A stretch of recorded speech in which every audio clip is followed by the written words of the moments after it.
nagpapaliga, lalo na 247 referee sa Albay ang pigpa sa irarom sa tulong aldaw na workshop as in accreditation na pigpanginotang kan sa Mahang Basketball ng Pilipinas o SBP Technical Academy. Ang referees si Sida Christian Rex as in Donald Porter para sa mga dai pinalampas ang pagkakataon. Pabor kay Asinda na may mga siring na workshop huli tamas na refresh daan sa idang kaaraman pag-abot sa pag-officiate sa mga tournament.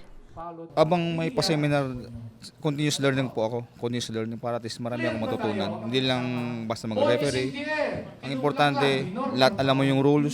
Dapat palagi ka mag-seminar para at least updated ka po sa mga rules and changes ng basketball referee. Pag-uusayan namin, mag-aaral kami. Hindi kami titigil sa pag-aaral. Kasi yun ang pinakamahalaga sa referee. Kasi hindi naman sinabi pag-referee ka na, sasabihin mo okay na. So kailangan talaga, pag-referee ka, continuous learning ka. Enterong miyembro kan SBP ang mga partisipante. Pero sa mga aktibidad, iyo ang pagkakaigwa ng lectures, pen and paper examination as in practicum. Sigun kay Eman Faraon, ang FIVA Commissioner as in SBP Bicol Technical Head, importante ang aktibidad na ini nga ni mas ma-develop ang kakayanan ng partisipante sa pagpadalaga ng torneo. Kay Puan po, dire-diretso lang ang pag-adal kasi iba na po niya ng basketball. Ang ultimo mga aki nanonood kang YouTube, nahihiling nindan tama sa kamali. So importante sa referee, mas dapat aram mo kung ano ang pinaka rules kang basketball.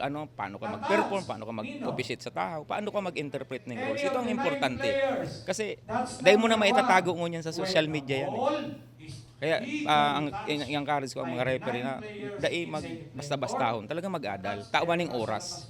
Kada 2 taon, pigkukondusir ang workshop as in accreditation. Pigsasabay mandigdi ang renewal as in registration kan mga maawat na maging miyembro kan grupo. Para sa mga baratang tatak Bicol, Regine Boy.